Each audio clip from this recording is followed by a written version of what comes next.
हिंद साथियों, स्वागत है आपका self study classes with Sumit Jain YouTube channel में। तो सभी साथी एक बार वीडियो को लाइक कर देंगे। और दोस्तों स्टार्ट हो चुका है आज का ये सेशन। ये क्लास रात्रि 9 बजे रोज होती है दोस्तों अपनी ये क्लास, ठीक है। और दोस्तों अभी तक अगर आपने self study classes app download नहीं किया है तो ऐप जरूर डाउनलोड कर लें। अगर आप दोस्तों बिल्कुल फ्री में टेस्ट सीरीज देना चाहते हैं, प्रैक्टिस करना चाहते हैं तो self study classes app download कर लो, जहां पर दोस्तों सप्ताह में 2 दिन 20 टेस्ट सीरीज करवाई जाती है ना। कौन कौन से दिन? रविवार और गुरुवार को 20 टेस्ट सीरीज करवाई जाती है। तो बहुत सारे टेस्ट भी उपलब्ध हैं, आराम से आप फ्री में दे सकते हो, है ना। और साथियों जिन भी साथियों को पेड कोर्स में एडमिशन लेना है, निचोड़ क्लास में एडमिशन लेना है ना, अभी निचोड़ क्लास की लाइव क्लासेस चल रही हैं दोस्तों, तो आप भी एडमिशन ले सकते हैं और अध्ययन कर सकते हैं। लेकिन आपको सबसे पहले self study classes app download करना पड़ेगा, ठीक है। साथ ही दोस्तों 1 जुलाई से चतुर्थ बैच स्टार्ट हो रहा है। इसके बारे में हम बता दें आपको कि 1 जुलाई से अपना चतुर्थ बैच स्टार्ट होने वाला है। और दोस्तों जो चतुर्थ बैच स्टार्ट होगा, इसकी जो लाइव क्लासें चलेंगी शाम को 5 बजे लाइव क्लास चलेगी एक, और दूसरी क्लास चलेगी शाम को 6:30 बजे, ठीक है। तो 5 वाली क्लास में दोस्तों क्या पढ़ेंगे? हम गद्य साहित्य को पढ़ेंगे, और 6:30 वाली क्लास में हम पद्य साहित्य को पढ़ेंगे। यानी कि बिल्कुल शुरुआत से अध्ययन करने का आपका मौका है और बहुत अच्छा अध्ययन आप कर सकते हो दोस्तों, ठीक है। तो शाम को 6:30 वाली लाइव क्लास में आपको शुरुआत से हिंदी साहित्य के इतिहास लेखन के स्रोत से लेकर के आदिकाल, भक्तिकाल, रीतिकाल, ऐसा अध्ययन आपको करवाया जाएगा, ठीक है। तो जिन भी साथियों को एडमिशन लेना है वो एडमिशन लेकर के अध्ययन कर सकते हैं। वीडियो को लाइक कर दें दोस्तों। और एक अभी बड़ा ऑफर आपके लिए है, और वो बड़ा ऑफर है दोस्तों कि अब आपको 4000 3000 फीस नहीं भरनी, अब आपको मात्र 1099 में एडमिशन मिल जाएगा। और ये एडमिशन दोस्तों आपके लिए 1 साल तक पूरा वैलिड रहेगा, ठीक है। तो अभी डाउनलोड करें सेल्फ स्टडी क्लासेस, और टीजीटी पीजीटी वाले जो भी हमारे साथी हैं जुड़ जाएं। निचोड़ क्लासें भी आपको मिलेंगी, विस्तृत अध्ययन वाली क्लासें मिलेंगी, टिरकी वीडियो मिलेंगे, है ना, डाउट्स क्लियर वाले वीडियो, और दोस्तों बहुत सारे टेस्ट भी आपको मिलने वाले हैं, ठीक है। तो मैं तो कहता हूं जितने साथी हैं, और दोस्तों एग्जाम के लास्ट टाइम में सभी लोग एडमिशन लेकर के पढ़ें, बिल्कुल सस्ता कोर्स आपके लिए, ठीक है। तो सभी एडमिशन आज ही एडमिशन ले, कल से दोस्तों बैच स्टार्ट हो जाएगा, ठीक है। लेकिन ऑफर आपके लिए अभी है, ठीक है। बहुत बढ़िया, चलिए स्टार्ट करते हैं आज का इस सेशन। कल मैंने आपको बताया था कि पर्ण दत्त जयशंकर प्रसाद के किस नाटक का पात्र है। ये क्वेश्चन आपको दिया था, इस क्वेश्चन का नाम आपको बताना है। बताइए पर्ण दत्त जयशंकर प्रसाद के किस नाटक का पात्र है? फटाक से आपको चयन करना है। और दोस्तों ये क्लास अपनी रोज 9 बजे होती है। आपको चयन करना है पर्ण दत्त जयशंकर प्रसाद के किस नाटक का पात्र है। ये चैलेंज क्वेश्चन आपके लिए कल दिया गया था, अब आपको बताना है। और बहुत सारे लोगों ने बिल्कुल सही बताया है कि सर ये जो नाटक हैं ये नाटक जयशंकर प्रसाद के हैं, है ना। लेकिन पर्ण दत्त जो है ये स्कंद गुप्त नाटक का पात्र है। कौन से गुप्त का है? स्कंद गुप्त नाटक का पात्र है। वेरी गुड, 3 नंबर आपका बिल्कुल सही है। नेक्स्ट है पर्ण दत्त तो आपका हो गया दोस्तों। यहां पर आइए, कविता क्या है, निबंध के लेखक कौन है? अच्छा क्वेश्चन, कविता क्या है, ये निबंध किसका है? कविता क्या है, निबंध के लेखक कौन है? रामचंद्र शुक्ल, हजारी प्रसाद द्विवेदी, या फिर दोस्तों अध्यापक पूर्णसेन, या फिर कुबेरनाथ राय? ये बहुत ही अच्छा क्वेश्चन है दोस्तों। कविता क्या है, निबंध के लेखक कौन है? बताइए कविता क्या है, निबंध के लेखक कौन माने जाते हैं? कविता क्या है, निबंध के लेखक कौन माने जाते हैं? देखते हैं कौन कौन सही उत्तर बताता है। बहुत सारे लोग हैं, सही उत्तर आपको बताना है। राइट आंसर बताया है कि सर रामचंद्र शुक्ल, यानी कि आपका जो 1 नंबर है वो बिल्कुल सही है। कविता क्या है, ये निबंध है रामचंद्र शुक्ल जी का, ये number right answer. Very good. निठल्ले की डायरी नामक हास्य व्यंग निबंध संग्रह के लेखक कौन है? निठल्ले की डायरी आपको बताना है दोस्तों। निठल्ले की डायरी हास्य व्यंग, है ना, नामक हास्य व्यंग निबंध संग्रह के लेखक कौन माने जाते हैं? निठल्ले की डायरी नामक हास्य व्यंग निबंध संग्रह के लेखक कौन है? हरिशंकर परसाई, अध्यापक पूर्णसेन, कुबेरनाथ राय, या फिर श्रीलाल शुक्ल? ये निठल्ले की डायरी तो कई बार पूछा गया। ये नामक हास्य व्यंग किसका निबंध संग्रह है? ये भी आपको चयन करना है। और अच्छा क्वेश्चन है दोस्तों, निठल्ले की डायरी में आपने बिल्कुल सही आंसर चयन किया है कि सर ये जो निठल्ले की डायरी है, ये निठल्ले की डायरी हरिशंकर परसाई आप लगा दो, 1 नंबर आपका बिल्कुल सही हो जाएगा। जिन्होंने 1 नंबर बताया हरिशंकर परसाई वो बिल्कुल सही है। निठल्ले की डायरी नामक हास्य व्यंग्य निबंध संग्रह के लेखक हैं Harishankar Parsai. Very good answer. संपत्ति शास्त्र के लेखक कौन है? संपत्ति शास्त्र बताइए, संपत्ति शास्त्र। और एक पूछा जाता है प्रेम संपत्ति लता, एक पूछा जाता है दोस्तों प्रेम संपत्ति लता, एक प्रेम संपत्ति लता पूछा जाता है, इसका भी आपको बताना है। और एक पूछा जाता है संपत्ति शास्त्र। तो संपत्ति शास्त्र के लेखक सबसे पहले आपको बताना है, तो बताइए श्रीधर पाठक हैं क्या? बोले सर ये तो स्वच्छंदतावाद के प्रवर्तक हैं। श्रीलाल शुक्ल हैं? बोले सर इनकी रचना तो राग दरबारी है। महावीर प्रसाद द्विवेदी हैं क्या? बोले सर सही पकड़े, बिल्कुल महावीर प्रसाद द्विवेदी हैं। और 3 नंबर आपका बिल्कुल सही हो जाएगा, है ना। लेकिन एक क्वेश्चन और आपका आ गया है जो आपकी परेशानी दोस्तों बढ़ा देगा, और वो क्वेश्चन कौन सा है? प्रेम संपत्ति लता ये किसकी रचना है, ये आपको बताना है। शायद ही आज ही पढ़ी थी अपन ने प्रेम संपत्ति लता के रचनाकार कौन है, और देखते हैं कौन बता पा रहा है। बहुत बढ़िया आंसर। बोले सर ये प्रेम संपत्ति लता ठाकुर जगमोहन की रचना है। किसकी है? ठाकुर जगमोहन की। और संपत्ति शास्त्र के रचनाकार महावीर प्रसाद द्विवेदी, है ना। 1903 में ये क्या बन गए थे? 1903 में बन गए थे सरस्वती के संपादक, है ना। मध्यकालीन बोध का स्वरूप के लेखक कौन है? मध्यकालीन बोध का स्वरूप ये किसकी रचना है? श्रीधर पाठक, श्रीलाल शुक्ल, महावीर प्रसाद द्विवेदी या फिर रामचंद्र शुक्ल? मध्यकालीन बोध का स्वरूप के रचनाकार कौन माने जाते हैं? उत्तर क्या हो जाएगा आपका? मध्यकालीन बोध का स्वरूप ये किसकी रचना है? ये रचना आपको बतानी है। जिन भी साथियों ने अभी तक self study classes app download नहीं किया दोस्तों, वो प्ले स्टोर में जाएं, self study classes app download कर लें। 2020 टेस्ट सीरीज फ्री होती है आप लोगों के लिए, आप कर सकते हैं, ठीक है। तो यहां पर आपने 17 का आंसर बताया है कि सर मध्यकालीन बोध की जो रचना है ये रचना किसकी है? महावीर प्रसाद द्विवेदी की, यानी कि 3 नंबर आपका सही हो जाएगा। द्विवेदी जी, है ना। आपको पता है दोस्तों कि द्विवेदी योग आपको पता है ना। द्विवेदी योग का नाम द्विवेदी योग के महावीर प्रसाद द्विवेदी के नाम पर पड़ा। और आपको एक क्वेश्चन दिया जाता है कि द्विवेदी योग को जागरण सुधार काल किसने नाम दिया है? ये भी आपको बताना है, अपन ने पढ़ा था, बता देना जल्दी। निषाद बांसुरी के रचनाकार कौन है? निषाद बांसुरी ये किस रचना विधा बताना है दोस्तों। रचना विधा कौन सी रचना विधा है? निषाद बांसुरी की रचना विधा क्या है? रचना विधा बताना है। कहानी है, रेखा चित्र है, संस्मरण है या फिर ललित निबंध है?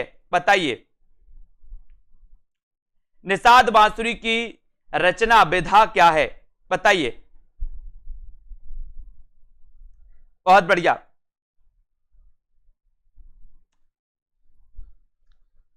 और विधा आपको बताना है। जागरण सुधार काल तो सभी लोगों ने बता दिया कि सर जागरण सुधार काल कहा है नगेंद्र ने, नगेंद्र ने कहा। वेरी गुड, है ना, बिल्कुल सही है। तो यहां पर निषाद बांसुरी दोस्तों ये ललित निबंध है, ये ललित निबंध है, यानी कि आपका जो डी नंबर है वो बिल्कुल सही है ना। अब आपको बताना है कि ये ललित निबंध किसका है, जल्दी से बताएं कमेंट में। और ये ललित निबंध है ना। Very good. अगला क्वेश्चन आपको बताना है समस्या पूर्ति किस युग की विशेषता है? बहुत अच्छा क्वेश्चन। समस्या पूर्ति किस युग की विशेषता है? भारतेंदु युग की, द्विवेदी युग की, छायावाद युग की या फिर प्रगतिवाद युग की? समस्या पूर्ति किस युग की विशेषता मानी जाती है? कल से दोस्तों आपका नया बैच स्टार्ट होगा। निचोड़ क्लास जो होगी वो होगी दोपहर 2:30 पर, है ना। शाम को 5 बजे वाली यथावत क्लास चलेगी। शाम को 6:30 बजे वाली जो क्लास है उसमें हिंदी साहित्य के इतिहास को हम शुरुआत से पढ़ेंगे, है ना। समस्या पूर्ति किस युग की विशेषता है ये आपको बताना है। आज ही हमने दोस्तों बताया था आपको कि समस्या पूर्ति जो है ये भारतेंदु युग की विशेषता है, यानी कि आपका जो 1 नंबर है वो बिल्कुल सही है। और यहां पर आपका उत्तर हो जाएगा दोस्तों समस्या पूर्ति आपका द्विवेदी, है ना। समस्या पूर्ति नहीं, जो इतिवृत्तात्मकता है, इतिवृत्तात्मकता ये द्विवेदी युग की विशेषता है, ठीक है, समस्या पूर्ति तो आपका बिल्कुल सही हो जाएगा, यहां पर भारतेंदु युग सही हो जाएगा, है ना। अगले क्वेश्चन है, भारतेंदु युग का कौन सा कवि पुष्टि मार्ग में दीक्षित था। बहुत बढ़िया क्वेश्चन, भारतेंदु युग का कौन सा कवि पुष्टि मार्ग में दीक्षित था। भारतेंदु युग का कौन सा कवि बताना है, जल्दी बताएं, सभी लोग बताएंगे। यहां पर बताना है भारतेंदु युग का कौन सा कवि पुष्टि मार्ग में दीक्षित था, जल्दी से बताएं, सभी लोगों को बताना है। उत्तर क्या हो जाएगा, प्रश्न क्रमांक 120 का उत्तर आपको चयन करना है। उत्तर क्या हो जाएगा,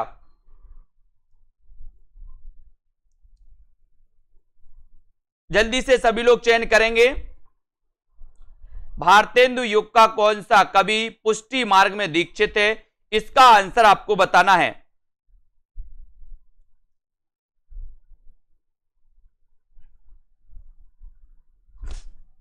और सभी को पता है कि सर ये जो रचना है, ये रचना है भारतेंदु हरिश्चंद्र की, ठीक है, भारतेंदु हरिश्चंद्र की रचना है, ये बिल्कुल सही है, बहुत बढ़िया आंसर, ठीक है।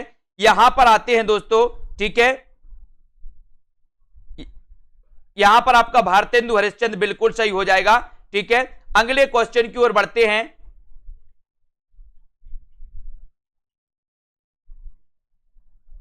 है ना, बिल्कुल ये सही है, मध्यकालीन स्वरूप का, इसको थोड़ा सा सुधार लेना दोस्तों, यहां पर महावीर प्रसाद द्विवेदी नहीं, यहां पर हजारी प्रसाद द्विवेदी होना था, ठीक है, ये हजारी प्रसाद द्विवेदी, इसको सुधार लो, बिल्कुल सही है, बहुत बढ़िया, है ना, ये हजारी प्रसाद द्विवेदी होना था इसका, ये बिल्कुल सही है, ठीक है। मध्यकालीन बोध का स्वरूप, मध्यकालीन बोध का स्वरूप ये हजारी प्रसाद द्विवेदी होना था, ठीक है, बहुत बढ़िया, ऑप्शन में से यहां पर नेक्स्ट क्वेश्चन की बात करते हैं, अगला क्वेश्चन यहां पर आ जाते हैं, ठीक है, वेरी गुड। दोहा कोश किसकी रचना है, ये आपको बताना है, बताइए दोहा कोश किसकी रचना है, फटाफट से बताएंगे, अगला क्वेश्चन आपके लिए, दोहा कोश किसकी रचना है।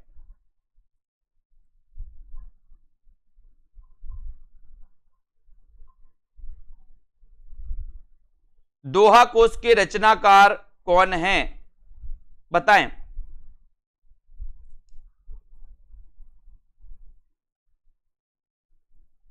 दोहा कोश किसकी रचना है, इसका भी आपको चयन करना है। और यहां पर सभी लोगों को पता है कि सर ये दोहा कोश जो रचना है ये सरहपाद की रचना है, किसकी है, सरहपाद की, ठीक है, इसको भी अपन को याद रख लेना है, ठीक है, वेरी गुड।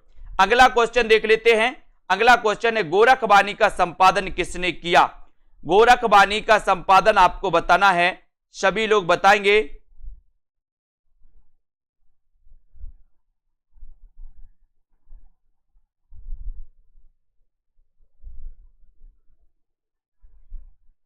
यहां पर आपको गोरखबाणी का संपादन बताना है दोस्तों, ये संपादन किसने किया, गोरखबाणी का संपादन किसने किया, बताइए,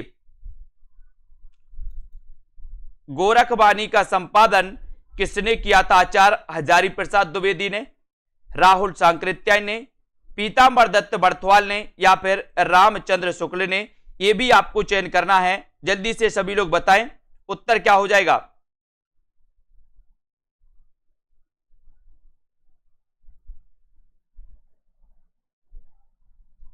और बहुत अच्छा क्वेश्चन आया है, गोरखबाणी का संपादन जो किया है दोस्तों, वो किया है किसने, डॉक्टर पीतांबर दत्त बर्थवाल ने, यानी कि 3 नंबर आपका बिल्कुल सही हो जाएगा, ठीक है, बहुत बढ़िया आंसर। अगले क्वेश्चन की ओर हम बढ़ेंगे, अगला क्वेश्चन है, पद्मावत में उल्लेखित राजा रतन सेन कहां के राजा थे। पद्मावत में उल्लेखित राजा रतन सेन कहां के राजा थे, ये आपको बताना है, बताइए, फटाक से बताना है आपको, उत्तर क्या हो जाएगा।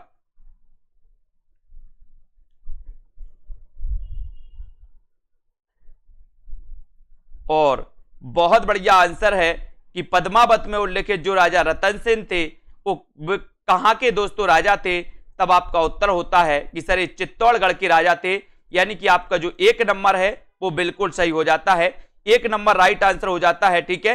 अगले क्वेश्चन की ओर बढ़ेंगे हम, अगला क्वेश्चन है, कीर्तिलता की भाषा क्या है, फटाक से आपको बताना है, ठीक है, और जल्दी बताएं, कीर्तिलता की भाषा क्या है, कीर्तिलता की,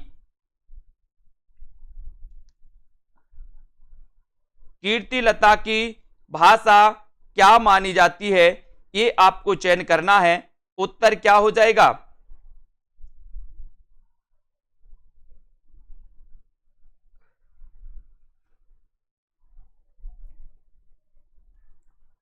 और बहुत अच्छा क्वेश्चन है कि सर कीर्तिलता की जो भाषा है वो भाषा है अबहट्ट। बिल्कुल सही है, अबहट्ट आपका बिल्कुल सही है ना।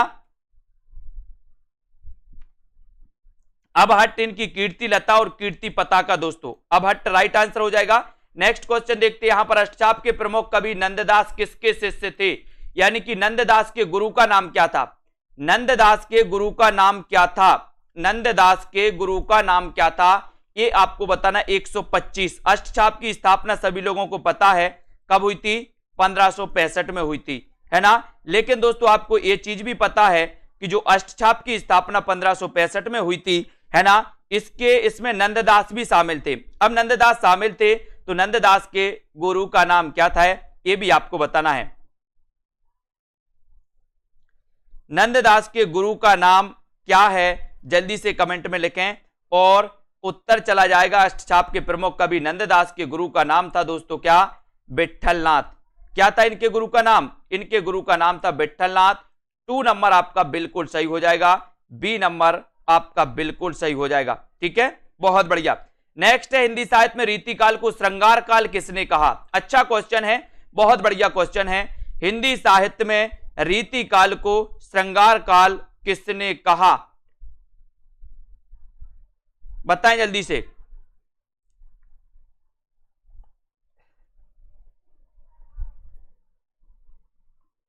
हिंदी साहित्य में रीतिकाल को श्रृंगार काल किसने कहा? वीडियो को एक बार लाइक जरूर करना दोस्तों, अपने मित्रों तक शेयर कर दो जल्दी जल्दी से। रीतिकाल को श्रृंगार काल कहने वाले जो विद्वान हैं वो कौन हैं, जल्दी बताएं।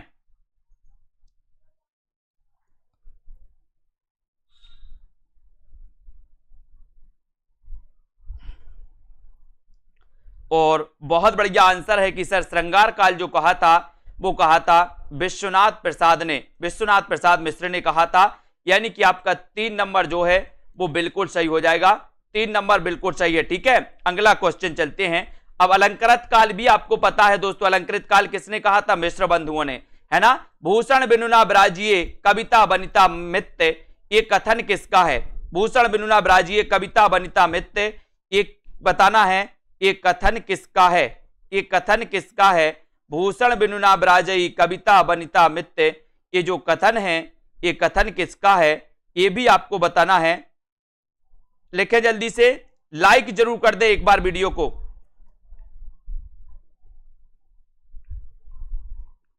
भूषण बिनुना ब्राजिए कविता बनिता मित्य की रचना, ये जो पंक्ति है ये पंक्ति किसकी है? और ये पंक्ति मानी जाती है दोस्तों किसकी? केशवदास की। किसकी मानी जाती है? केशवदास की मानी जाती है। यानी कि आपका जो 3 नंबर है वो बिल्कुल सही है, सी नंबर आपका राइट आंसर है। ठीक है, भूषण बिनुना ब्राजिए कविता बनिता मित्य केशवदास की। ठीक है, वेरी गुड। नेक्स्ट प्रश्न है, आचार्य रामचंद्र शुक्ल ने किस कवि से रीतिकाल का आरंभ माना है? आचार्य रामचंद्र शुक्ल ने किस कवि से रीतिकाल का आरंभ माना है, आपको बताना है। तुलसीदास से माना है, चिंतामणि त्रिपाठी से माना है, केशवदास से माना है, या फिर मतीराम से माना है? बताएं, सभी लोग बताएंगे। आचार्य रामचंद्र शुक्ल ने किस कवि से रीतिकाल का आरंभ माना है? और आपको पता है नॉर्मल क्वेश्चन अगर आपसे पूछा जाए कि रीतिकाल के दोस्तों प्रवर्तक कौन है, तब आप क्या लगाते हो? रीतिकाल के प्रवर्तक केशवदास लगाते हो। लेकिन अगर आपसे नॉर्मल क्वेश्चन पूछा गया है कि दोस्तों रामचंद्र शुक्ल ने रीतिकाल का प्रवर्तक किससे माना है या रीतिकाल का आरंभ किससे माना है, तब आप उत्तर लगा देना चिंतामणि। चिंतामणि यानी कि आपका जो 2 नंबर है वो बिल्कुल सही है। और अगर नॉर्मल क्वेश्चन आपसे पूछा जाए कि रीतिकाल के प्रवर्तक कौन है, तब आपका उत्तर होता है केशवदास। ठीक है, वेरी गुड। नेक्स्ट है, रीति मुक्त कवि कौन है दोस्तों? रीति मुक्त कवि आपको बताना है देव, बिहारी, पद्माकर या फिर घनानंद। रीति मुक्त कवि कौन है? देव है, बिहारी है, पद्माकर है या फिर घनानंद है? चयन करना है आपको। रीति मुक्त कवि कौन माने जाते हैं? कमेंट में लिखेंगे सभी लोग, रीति मुक्त कवि कौन माने जाते हैं? देव हैं क्या, बिहारी, पद्माकर या फिर घनानंद? तब आपका सीधा उत्तर कहां जाता है, रीति मुक्त में। तो आपको सीधा सीधा पता है कि सर रीति मुक्त है ना, रीति मुक्त बिहारी तो नहीं है ना, बिहारी तो रीति सिद्ध हैं, लेकिन आपका जो घनानंद है ना, ये क्या है, ये रीति मुक्त हैं। यानी कि आपका सीधा उत्तर डी की तरफ चला जाता है, रीति मुक्त। आपसे पूछा गया था कवि कुल कल्पतरु किसकी रचना है, कवि कुल कल्पतरु के रचनाकार कौन माने जाते हैं, कुलपति, चिंतामणि त्रिपाठी, पद्माकर या फिर घनानंद? कवि कुल कल्पतरु अपन ने कई बार पढ़ा है कि कवि को कुल की चिंता है ना, और एक रचना और पूछी जाती है, कौन सी, काव्य कल्पद्रुम है ना, तो काव्य कल्पद्रुम भी पूछी जाती है। तो काव्य कल्पद्रुम रचना किसकी है और कवि कुल कल्पतरु रचना किसकी है? दोनों रचनाएं हैं, अलग अलग हैं, अलग अलग कवियों की हैं, लेकिन कवि कुल कल्पतरु के रचनाकार तो बोले कवि को कुल की चिंता है ना, कवित्र रत्नाकर और काव्य कल्पद्रुम। ये आपका 2 नंबर सही है, लेकिन आपको काव्य कल्पद्रुम के रचनाकार बताना है कमेंट में कौन है, और यहां पर तो आपका सीधा उत्तर 2 नंबर है। आचार्य रामचंद्र शुक्ल ने चिंतामणि त्रिपाठी को रीतिकाल का प्रवर्तक माना है, जो कि बिल्कुल दोस्तों आपका उत्तर 2 नंबर बिल्कुल सही है। ठीक है, द्विजदेव किस परंपरा के कवि? ये मोस्ट इंपोर्टेंट क्वेश्चन है दोस्तों, द्विजदेव पूछा ही जाता है, कई बार पूछा गया। तो द्विजदेव किस परंपरा के कवि माने जाते हैं, बताइए? रीतिबद्ध हैं, रीति मुक्त हैं, रीति सिद्ध हैं या फिर भक्ति परंपरा? द्विजदेव किस परंपरा के कवि हैं, द्विजदेव किस परंपरा के कवि हैं, ये आपको चयन करना है और आपका उत्तर चला जाता है ना, क्या चला जाता है? द्विजदेव हैं दोस्तों रीति मुक्त। रीति मुक्त यानी कि आपका जो बी नंबर है, बी नंबर वो बिल्कुल सही है। द्विजदेव रीति मुक्त काव्यधारा के कवि हैं, बी नंबर आपका राइट आंसर चला जाता है। अगले क्वेश्चन की ओर बढ़ेंगे। अगला क्वेश्चन आपको पता है, अगला क्वेश्चन है अनामिका काव्य किनके द्वारा लिखा गया? अनामिका किसका दोस्तों, किसकी रचना है, ऐसा आपसे पूछा गया तो आप क्या उत्तर लगाएंगे? अनामिका के रचनाकार कौन है? अनामिका किसकी रचना है? आगे की है क्या, निराला, धूमिल या फिर सुमन? बताएं, अनामिका काव्य के रचनाकार कौन है, किसकी रचना है अनामिका? दोस्तों आपने छायावाद पढ़ा है, छायावाद से हर एक एग्जाम में लगभग 5 से 7 क्वेश्चन आपके छायावाद से पूछे जाते हैं, अकेले छायावाद से, है ना। तो अनामिका काव्य किनके द्वारा लिखा गया? तब सभी लोगों को पता है कि सर चाहे अनामिका हो, परिमल हो, है ना, ये जो रचना है ये निराला की है ना। नए पत्ते हो, ये सारी रचना किसकी है? निराला की है। और आपका 2 नंबर है जो बिल्कुल सही हो जाएगा। ठीक है, नेक्स्ट है फूल नहीं रंग बोलते हैं, किसका काव्य संग्रह है? फूल नहीं रंग बोलते हैं, फूल नहीं रंग बोलते हैं काव्य संग्रह के रचनाकार कौन है? केदारनाथ अग्रवाल, नागार्जुन, त्रिलोचन या फिर रघुवीर सहाय? बताएंगे आप लोग। फूल नहीं रंग बोलते के रचनाकार कौन है? जिन भी साथियों ने अभी तक वीडियो को लाइक नहीं किया, एक बार लाइक जरूर कर दें, अपने मित्रों तक शेयर कर दें। और दोस्तों एक बहुत अच्छा है कि आप लोगों के लिए एक बढ़िया ऑफर आया है दोस्तों, 1099 में आप दोस्तों कोर्स में एडमिशन ले सकते हैं। यहां पर हिंदी साहित्य की निचोड़ कक्षाएं आपको मिलेंगी, है ना। यहां पर दोस्तों हिंदी साहित्य का संपूर्ण कोर्स आपको मिलने वाला है। यहां पर दोस्तों आपको व्याकरण भी मिलेगा, यहां पर आपको लाइव क्लासें भी मिलेंगी। ठीक है, यहां पर टॉपिक वाइज टेस्ट भी मिलेंगे, ट्रिकी वीडियो भी मिलेंगे, डाउट्स क्लियर वाले वीडियो भी मिलेंगे, है ना। सारी चीजें मिलने वाली हैं। और साथ ही फूल नहीं रंग बोलते हैं आपसे पूछा गया तो आपने लगा दिया केदारनाथ अग्रवाल।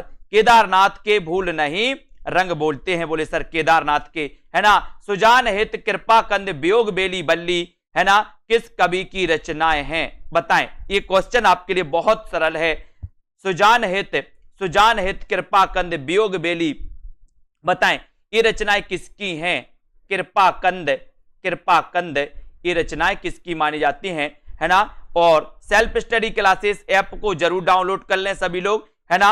गुरुवार और दोस्तों रविवार को 2020 टेस्ट सीरीज होती है, आपके लिए बिल्कुल फ्री करवाई जाती है ना। और यहां पर सुजान हित आपसे पूछा गया तब आपका उत्तर घनानंद चला जाता है। रीति मुक्त कवि माने जाते हैं दोस्तों घनानंद, है ना। और इनकी रचनाएं पढ़ी हैं अपन ने, सुजान हित, कृपा कंद, वियोग बेली, है ना। और दोस्तों इनकी रचनाओं में अपन ने और कौन सी पढ़ी थी, इनकी इश्क लता भी पढ़ी थी इनकी, है ना। इश्क लता भी अपन ने घनानंद की पढ़ी थी। इन रचनाओं को भी याद रखना। ब्रज भाषा का सबसे प्राचीन ग्रंथ कौन सा है, ये क्वेश्चन तो आपका हो गया है। अद्वैतवाद के प्रवर्तक कौन है, अद्वैतवाद के प्रवर्तक कौन है। 136 का आंसर आप बताएंगे। शंकराचार्य हैं, वल्लभाचार्य हैं, मध्वाचार्य हैं या फिर रामानुजाचार्य हैं। अद्वैतवाद के प्रवर्तक कौन माने जाते हैं, बताइए सतीश जी, बताइए उत्तर। अद्वैतवाद के प्रवर्तक कौन माने जाते हैं। यहां पर तो आपको पता है ना। सुनील कुमार जी मोबाइल को ऑफ करके फिर डाउनलोड करो, है ना। अद्वैतवाद के बताना है, जबकि शुद्धाद्वैत के आपको पता है। शुद्धाद्वैत के बाद के कौन माने जाते हैं दोस्तों, वल्लभाचार्य माने जाते हैं, है ना। सभी को पता है। द्वैतवाद के मध्वाचार्य माने जाते हैं, है ना। शंकराचार्य दोस्तों अद्वैतवाद के माने जाते हैं, ठीक है, ये तो आपको पता ही है। श्री संप्रदाय के रामानुजाचार्य हैं। विशिष्टाद्वैतवाद के दोस्तों कौन माने जाते हैं, रामानुजाचार्य माने जाते हैं। इनको भी अपन को धीरे धीरे पढ़ते जाना है। निम्न में से व्याकरण ग्रंथ के रूप में प्रतिष्ठित है, तो व्याकरण ग्रंथ के रूप में कौन सा प्रतिष्ठित है दोस्तों, बताएं। व्याकरण ग्रंथ के रूप में बताएं कौन सा ग्रंथ है जो व्याकरण ग्रंथ के रूप में प्रसिद्ध है, उसके रचनाकार कौन है, उसके रचनाकार कौन है, बताएं। कौन व्याकरण ग्रंथ के रूप में प्रतिष्ठित है, उसके रचनाकार कौन है, ये आंसर आपको बताना है। राहुल बेल हैं, उक्ति व्यक्ति प्रकरण है, वर्ण रत्नाकर या फिर कुबलय माला, चयन करना है आपको, है ना। और बहुत सारे लोगों ने बताया है कि सर उक्ति व्यक्ति प्रकरण ये जो है ये क्या है, ये व्याकरण ग्रंथ है। ये क्या माना जाता है, व्याकरण ग्रंथ माना जाता है। और इसके रचनाकार कौन है, तो इसके रचनाकार कौन है दोस्तों, उक्ति व्यक्ति प्रकरण, है ना। और उक्ति व्यक्ति प्रकरण की रचनाकार आपको जल्दी से लिखना है, जल्दी से बताएं, है ना। वर्ण रत्नाकर तो आपको पता ही है, बोले सर ये वर्ण रत्नाकर तो ज्योतिश्वर ठाकुर की रचना है, ठीक है। कुबलय माला आपको पता है किसकी रचना है, और राहुल बेल भी आपको बताना है, जल्दी से बताओ। और बिल्कुल सही है, ये जो उक्ति व्यक्ति प्रकरण है ये व्याकरण ग्रंथ है, और ये किसकी है दोस्तों, Damodar Sharma. Very good answer. अगला क्वेश्चन है, हिंदी के प्रारंभिक काल को वीर गाथा काल किसने नाम दिया। इतना सरल क्वेश्चन पूछ लिया गया, बोले सर हिंदी के प्रारंभिक काल को वीर गाथा काल नाम किसने दिया। आचार्य रामचंद्र शुक्ल ने, आचार्य हजारी प्रसाद द्विवेदी ने, राहुल सांकृत्यायन या फिर मिश्र बंधुओं ने। किसने दिया हिंदी के प्रारंभिक काल को वीर गाथा काल। और ऐसे कितने साथी हैं जिनको एडमिशन लेना है, निचोड़ क्लास में पढ़ना है, यानी कि निचोड़ क्लास से तात्पर्य के हिंदी साहित्य में क्या इंपॉर्टेंट है, आदि काल में क्या इंपॉर्टेंट है, भक्ति काल में क्या इंपॉर्टेंट है, आधुनिक काल में क्या इंपॉर्टेंट है, ऐसी चीजें अगर आप पढ़ना चाहते हैं तो निचोड़ क्लास की अभी लाइव क्लासेस चल रही हैं दोस्तों। कल से 2:30 बजे से चलेगी, यानी कि 2:30 से क्लास चलेगी निचोड़ वाली। तो जिनको भी एडमिशन लेना है 1099 में आपके लिए सब कुछ, है ना, मिलने वाला है। और हिंदी के प्रारंभिक काल को वीर गाथा काल नाम दिया, बोले सर रामचंद्र शुक्ल लगा दो। Very good answer. रंग दे बसंती चोला नाटक के रचनाकार कौन है। अच्छा क्वेश्चन है, रंग दे बसंती चोला ये नाटक किसका है, ये आपको बताना है। देखते हैं कौन कौन बता पाता है। सुरेंद्र वर्मा है, मोहन राकेश है, राहुल सांकृत्यायन या फिर भीष्म साहिनी। रंग दे बसंती चोला नाटक के रचनाकार कौन माने जाते हैं। रंग दे बसंती चोला ये किसका नाटक है, ये भी आपको बताना है। बताएं किसका नाटक है मेरा रंग दे बसंती चोला। अच्छा क्वेश्चन है दोस्तों, रंग दे बसंती चोला आपसे अगर पूछा गया तब आपको सीधा लगाना है। क्या लगाओगे बताइए, देखते हैं सबसे पहले उत्तर कौन बता रहा है। सतीश जी बहुत बढ़िया, कितना बढ़िया, बहुत बढ़िया, मजा आ गया दोस्तों। एक नाटक है रंग दे बसंती चोला, भीष्म साहिनी। वेरी गुड, बहुत बढ़िया। डी नंबर आपका बिल्कुल सही है। अगला क्वेश्चन, साकेत में कितने सर्ग हैं। नॉर्मल क्वेश्चन आपसे पूछा गया, साकेत में कितने सर्ग हैं, 15, 11, 12 या फिर 7। साकेत में कितने सर्ग हैं बताएं। साकेत में कितने सर्ग हैं ये आपको बताना है। और आपने पढ़ा है मैथिली शरण गुप्त के बारे में कि सर इनका जन्म हुआ था 1886 में, है ना, चिरगांव जिला झांसी में।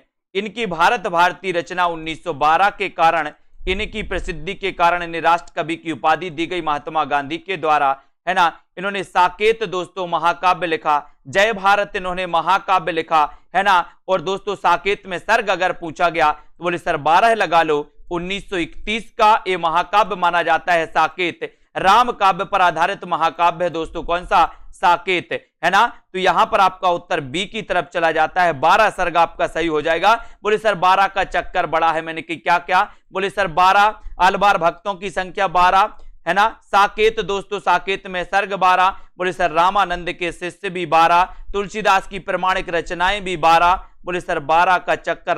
रामविलास शर्मा का जन्म भी 1912, है ना।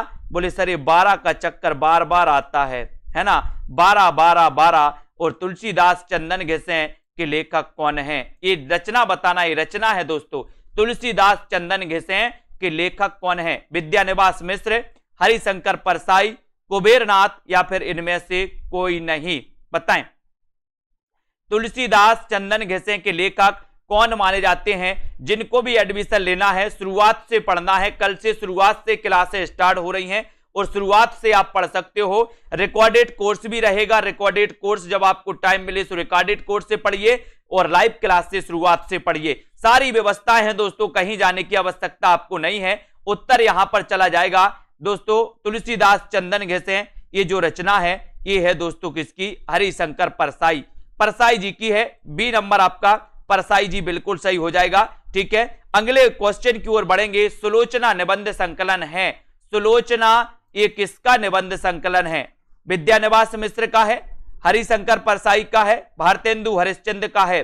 सुलोचना निबंध के रचनाकार कौन माने जाते हैं, अच्छा क्वेश्चन है, बताएं। और लाइक जरूर कर दें दोस्तों, अपने मित्रों तक शेयर करते रहें वीडियो को और इसी प्रकार से अध्ययन करते रहे। जितनी प्रैक्टिस बने उतनी प्रैक्टिस करो आप लोग, है ना। और यहां पर आपका सही उत्तर चला जाता है सुलोचना निबंध संकलन के रचनाकार कौन है, बताइए, है ना। उत्तर चला जाएगा दोस्तों क्या, हाँ भारतेंदु जी का है क्या, बताइए जल्दी से।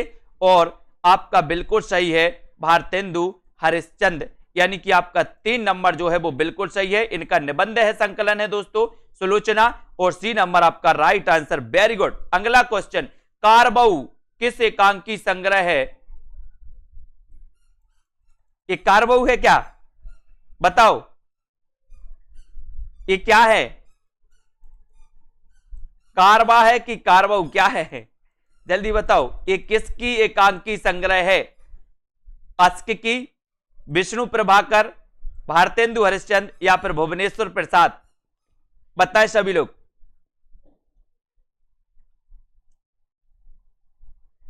प्रश्न आपके सामने है, उत्तर भी आपको लिखना है, अच्छा क्वेश्चन है, सभी लोग बताएंगे। कारवां किसकी एकांकी है, और बिल्कुल सही आंसर चला जाता है, बोले सर ये जो एकांकी है ये भुवनेश्वर प्रसाद की है, किसकी, भुवनेश्वर प्रसाद, यानी कि 4 नंबर आपका बिल्कुल सही हो जाता है, ठीक है, वेरी गुड, बहुत बढ़िया। एक कारवां है दोस्तों, है ना, कारवां, ठीक है, बहुत बढ़िया। नेक्स्ट है, यहां पर आओ, ऐतिहासिक नाटककार के रूप में कौन प्रतिष्ठित है, ऐतिहासिक नाटककार के रूप में, ऐतिहासिक नाटककार के रूप में कौन प्रतिष्ठित है, बीच में साहिनी है, मोहन राकेश है, लक्ष्मी नारायण लाल है या फिर जयशंकर प्रसाद हैं। ऐतिहासिक नाटककार के रूप में कौन प्रतिष्ठित है, आपको चयन करना है, उत्तर आपका क्या हो जाएगा। ऐतिहासिक नाटककार के रूप में कौन प्रतिष्ठित है, ऐतिहासिक नाटककार के रूप में कौन प्रतिष्ठित है, अच्छा क्वेश्चन है, बहुत बढ़िया। और उत्तर सीधा सीधा जाएगा यहां पर, बोले सर ऐतिहासिक नाटककार जयशंकर प्रसाद, है ना। और इनका प्रथम ऐतिहासिक जो नाटक है दोस्तों वो कौन सा है, राजश्री, कौन सा है, राजश्री। इसका रचना काल क्या है, 1915, है ना। इनका प्रथम ऐतिहासिक नाटक माना जाता है। ये ऐतिहासिक नाटककार के रूप में दोस्तों प्रतिष्ठित है। बट पीपल के लेखक कौन है, बट पीपल 145, रामधारी से दिनकर हैं बट पीपल के, मोहन राकेश, निर्मल वर्मा या फिर राम कुमार वर्मा। बट पीपल के रचनाकार कौन माने जाते हैं, इसका उत्तर आपको चयन करना है, दिनकर हैं, मोहन राकेश, निर्मल वर्मा या फिर राम कुमार वर्मा। बट पीपल ये किसकी रचना है, इतना अच्छा क्वेश्चन है, सभी लोग लाइक कर दें और दोस्तों सेल्फ स्टडी क्लासेस ऐप को जरूर डाउनलोड कर लें, है ना। और ऐप से दोस्तों आपको फायदा ही होगा। सप्ताह में 2 दिन 2020 टेस्ट सीरीज कराई जाती है, बिल्कुल फ्री, बोझ से जुड़ सकते हो, है ना। पेड कोर्स में एडमिशन लेना, निचोड़ कोर्स में एडमिशन लेना तो आप ले सकते हो। निचोड़ क्लासें लाइव चलाई रही हैं और यहां पर बट पीपल अगर आपसे पूछा गया तो ये दिनकर की रचना है दोस्तों, है ना। और दिनकर की आपने बहुत सारी रचनाएं पढ़ी हैं। सबसे पहले तो यही कि 1908 में इनका जन्म हुआ था, कौन का, दिनकर जी का, ठीक है। तो ये आपको कभी नहीं भूलना है, दिनकर जी का। परशुराम की प्रतीक्षा आपको कभी नहीं भूलना है। उर्वशी इनकी रचना कभी नहीं भूलना है, दिनकर जी की, ठीक है। अगले क्वेश्चन की ओर जाते हैं। अगला क्वेश्चन है यहां पर दोस्तों, आत्माराम की टेटें, आत्माराम की टेटें निबंध के रचनाकार कौन है? आत्माराम की टेटें निबंध के रचनाकार कौन है? बताइए। आत्माराम की टेटें निबंध में, आत्माराम की टेटें निबंध में आत्माराम के प्रतीक हैं, आत्माराम के प्रतीक हैं तो कौन है? आत्माराम की टेटें निबंध में आत्माराम के प्रतीक कौन है? गोपाल गोविंद नारायण मिश्र हैं, गोपाल राम गहमरी हैं, महावीर प्रसाद द्विवेदी या फिर बाल मुकुंद गुप्त? बताएं। आत्माराम की टेटें निबंध में आत्माराम के प्रतीक कौन है? बताएं। और बहुत बढ़िया आंसर आया है कि सर आत्माराम की टेटें, है ना, ये दोस्तों बाल मुकुंद गुप्त हैं, है ना। बाल मुकुंद गुप्त ने दोस्तों एक पत्र के माध्यम से, है ना, महावीर प्रसाद द्विवेदी की आलोचना की थी। पर दोस्तों एक आत्माराम टेटें नाम से एक निबंध लिखा गया था और इसमें दोस्तों ये प्रतीक है कौन? आत्माराम की टेटें, बाल मुकुंद गुप्त। इन्हें द्विवेदी युग और भारतेंदु युग की बीच की कड़ी का कवि कहा जाता है, इसको भी अपन को याद करना है। नेक्स्ट है, मुझे चांद चाहिए उपन्यास के लेखक कौन है? मुझे चांद चाहिए ये किसका उपन्यास है? विक्रम सेठ का है, सुरेंद्र वर्मा, रांगे राघव या फिर अरुंधति राय? किसका निबंध है? हिमांशु जी, अनिल तिवारी जी, बताइए। मुझे चांद चाहिए ये किसका निबंध है? सभी लोगों को बताना है, ठीक है।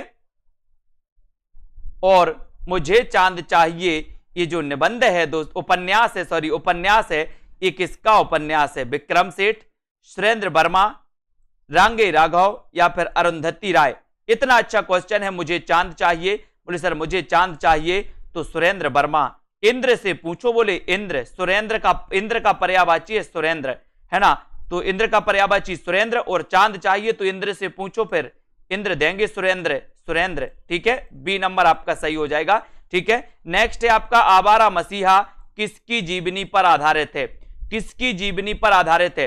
ये एक चीज है कि आवारा मसीहा विष्णु प्रभाकर की है दोस्तों, विष्णु प्रभाकर की ये जीवनी है, विष्णु प्रभाकर लिखित जीवनी है। लेकिन ये किसके जीवन पर आधारित है वो आपको बताना है। प्रेमचंद के जीवन पर है, बंकिम चंद्र के जीवन पर है, शरत चंद्र या फिर रविंद्रनाथ ठाकुर के जीवन पर आधारित है? आवारा मसीहा किसकी जीवनी पर आधारित है ये आपको बताना है। और बिल्कुल सही उत्तर चला जाता है दोस्तों, क्या चला जाता है? आवारा मसीहा शरत चंद्र के जीवन पर आधारित है। और आपका जो 3 नंबर है, सी नंबर है, वो बिल्कुल सही है ना। सी नंबर आपका राइट आंसर हो जाएगा। विष्णु प्रभाकर कृत माना जाता है दोस्तों, है ना। जुलूस उपन्यास के लेखक कौन है? जुलूस किसका उपन्यास है आपको बताना है। जुलूस उपन्यास के लेखक कौन है? फणीश्वरनाथ रेणु, कमलेश्वर, मोहन राकेश या फिर नागार्जुन? जुलूस किसका उपन्यास है? अच्छा क्वेश्चन है, सभी लोग बताएंगे। और सेल्फ स्टडी क्लासेस ऐप को जरूर डाउनलोड कर लें जिन भी साथियों ने, और जो भी हमारे साथी पैड वाले साथी हैं उनको हम बता दें, कल से 2:30 बजे से आपकी निचोड़ कक्षा चलेगी, निचोड़ क्लासेस चलेंगी। आदि काल में क्या महत्वपूर्ण है, भक्ति काल में ये चलेंगी, ठीक है। और दोस्तों आपकी 5 बजे तो यथावत क्लास चल ही रही है। शाम को 6:30 बजे से अपन शुरुआत से अध्ययन करेंगे, शुरुआत से हिंदी साहित्य के इतिहास लेखन से, ठीक है। तो ये आपका शेड्यूल है, इससे आप दोस्तों फॉलो करते रहें। लिंक आपके ग्रुप में पहुंचती है, ऐप पर पहुंचती है। जुलूस उपन्यास के लेखक कौन है? तो फणीश्वरनाथ रेणु है। 1 नंबर आपका बिल्कुल सही हो जाएगा, 1 नंबर राइट आंसर हो जाएगा। नेक्स्ट है, सुरंग में सुबह है उपन्यास के लेखक कौन है? सुरंग में सुबह है उपन्यास के लेखक कौन है ये आपको चयन करना है ना। बताइए। मिथिलेश्वर, सुरंग में सुबह, कमलेश्वर, मोहन राकेश या फिर संजीव? सुरंग में सुबह उपन्यास के लेखक कौन माने जाते हैं? उत्तर आपको बताना है। अच्छा क्वेश्चन है दोस्तों, बढ़िया क्वेश्चन है और आपने बिल्कुल सही बताया है कि सर मिथिलेश्वर। सुरंग में सुबह के रचनाकार हैं कौन? मिथिलेश्वर हैं, है ना। ये 1 नंबर आपका बिल्कुल सही हो जाएगा, ठीक है।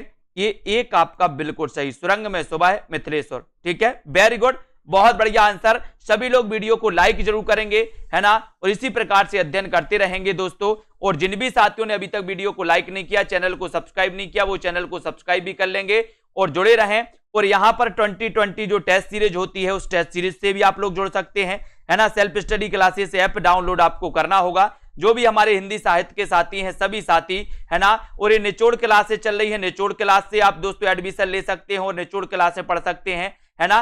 चतुर्थ बैच यानी कि 1 जुलाई से स्टार्ट होने वाला है चतुर्थ बैच, तो इस चतुर्थ बैच में भी दोस्तों आप जुड़ सकते हो और अपना अध्ययन शुरुआत से कर सकते हो, जहां पर विस्तृत अध्ययन, टेस्ट, ट्रैक, ये सारी चीजें आपको मिलने वाली हैं, ठीक है। अब यहां पर देखते हैं अपन, ये बड़ा ऑफर है, अभी ऑफर है आपके लिए 1099। अब आपको 2-3 हजार फीस नहीं भरनी है, आपको मात्र 1099 रुपए फीस भरनी है और दोस्तों इसमें आप आराम से पढ़ सकते हो, ठीक है। ठीक है, ओमाई दबंग जी, अर्चना जी, निरुपमा दारसू जी, वेरी गुड, रश्मि पाठक जी, रीनू जी, शिवांश जी, अखिलेश जी, आकांक्षा जी, आकाश जी, ठीक है, मीनू, हेमानी, जगदीश जी, विवेक यादव जी, सरोज जी, प्रमिला, ममता जी, उदय जी, ठीक है, नीलम कुमारी, हेमा जी, धन्यवाद सभी साथियों को। कल्पना, मनीषा, विजय लक्ष्मी जी, ठीक है, बबीता, मीनाक्षी, राधिका, मधु जी, मोहित, आकाश जी, राकेश, रश्मि पाठक, बीनू जी, अनिल जी, रीता जी, ठीक है, बबीता जी, उदय जी, ज्ञानेश, आरती जी, संजय यादव जी, वेरी गुड, ममता जी, ज्योति पापनी जी, रचना, लाली जी, ललिता जी, रीता जी, कार्तिक, पूजा वर्मा जी, राधिका, मधु जी, बबीता जी, गीतिका जी, है ना, अमिता जी, वेरी गुड, पूनम, अर्शदीप जी, अंजू जी, रचना, हिंदी क्लासेस जी, बहुत बढ़िया, बिल्कुल, नरेश भट्ट जी, संजय पाठक जी, नव्या जी, सभी साथियों को, लवकुश जी, राजेश जी, ठाकुर, रामकिशन जी, विवेक कुमार जी, बासु जी, बीनू, मनीषा, राजकुमारी, वंदना जी, प्रेम शिला जी, आनंद जी, उमेश जी, रेणुका जी, देवेंद्र, पूनम, शर्मिला जी, कुमकुम जी, वेरी गुड, विवेक कुमार, एकता जी, सभी साथियों को, अनिल तिवारी जी, स्नेहा, शिवानी जी, पूजा, अश्वनी, प्रीति जी, सूरज सिंह जी, कृष्णा, हेमलता, आशीष, राधिका जी, वेरी गुड, प्रवीण ओझा जी, राम मूरत, ओमदेव जी, उमेश जी, है ना, राजेश जी, अंजलि, देवेंद्र, निर्मला यादव जी, सभी साथियों को धन्यवाद। जुड़े रहें, लाइक करते रहें। जिनको भी एडमिशन लेना, अच्छा मौका है और आप पढ़ सकते हो, लाइक कर सकते हो, शेयर कर सकते हो, ठीक है। सभी साथियों को धन्यवाद। जय हिंद।